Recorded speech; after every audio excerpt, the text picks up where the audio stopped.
सबको शहरियत मिल जाएगी सिवाय मुसलमान के। ये काम बीजेपी भारत में करना चाहती है, मगर ये CAA मजहब की बुनियाद पर बनाया गया।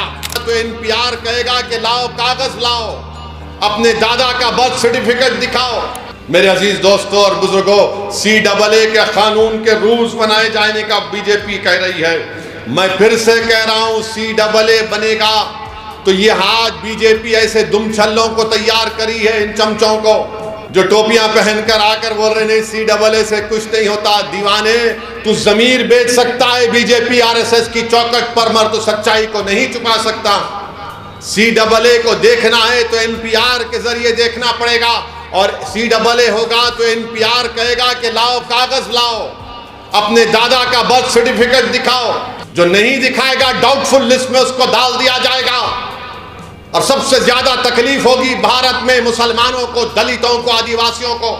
कोई भी जाकर NPR NRC के जरिए कहेगा कि असदुद्दीन ओवैसी या फुला जिसका नाम मुसलमान होगा, ये डाउटफुल है, बर्डन ऑफ प्रूफ आप पर गिरा दिया जाएगा। ये काम बीजेपी भारत में करना चाहती है। और ये लोग कहते नहीं कुछ नहीं होगा। अरे हम जानते हैं, CAA को NPR NRC के सामने रखकर देखना पड़ेगा। मैं भारत के मुसलमानों से अपील कर रहा हूं, देखो इन बातों को। मैं जज्बात में लाने के लिए नहीं कह रहा हूं, सच्चाई बयान कर रहा हूं। और RSS बीजेपी के लोग बोलेंगे ओवैसी भड़काऊ भाषण दे रहा है, नहीं दे रहा हूं।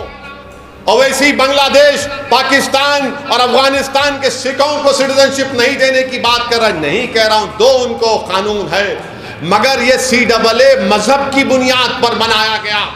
सबको शहरियत मिल जाएगी सिवाय मुसलमान के।